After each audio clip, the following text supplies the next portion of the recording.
আমাৰ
হৰ ঘৰ তিৰংগা কাৰ্যসূচীৰ অধীনত আমাৰ বিভিন্ন তেনেকুৱা ধৰণৰ কাৰ্যসূচী লোৱা হৈছে।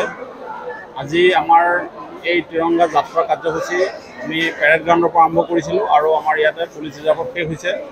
ইয়াতে আমাৰ আৰক্ষী, হোমগাৰ্ড, আমাৰ SSB লগতে বিভিন্ন স্কুলৰ আমাৰ ছাত্ৰ ছাত্ৰীসকল, NCC কেডেট সকলোখিনিয়ে যোগদান কৰিছে আৰু এই তিৰংগা যাত্ৰা কাৰ্যসূচী আমি আজি পিছবেলা জাগিৰোডতো অনুষ্ঠিত কৰিম।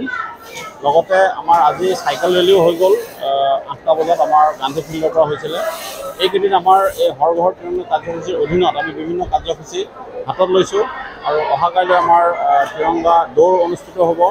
আমাৰ মূল লক্ষ্য এটাই, যাতে আমাৰ জনসাধাৰণ লগতে ছাত্ৰ ছাত্ৰীসকলক আমাৰ যি ভাৰতবৰ্ষৰ এই স্বাধীনতা উপভোগ কৰা, লগতে স্বাধীনতাৰ এই যি শ্বহীদসকল আছে তেখেতসকলক স্মৰণ কৰা আৰু দেশপ্ৰেম বা জাতীয় প্ৰেমৰ প্ৰতি উদ্বুদ্ধ কৰা, এই সকলোখিনি উদ্দেশ্য আগত ৰাখি আমি এই কাৰ্যসূচী হাতত লৈছোঁ।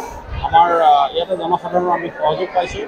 আমি ভাবোঁ যে আমাৰ দেশ, আমাৰ ৰাজ্যখন এই প্ৰগতিৰ দিশত আগবঢ়াৰ কাৰণে যি আমাৰ সংকল্প, এই সংকল্প আমি সাৰ্থক কৰিব পাৰিম আৰু এনেধৰণৰ কাৰ্যসূচীৰ যোগেদি আমি সকলো জনসাধাৰণক সংযোজিত কৰিব বিচাৰিছোঁ।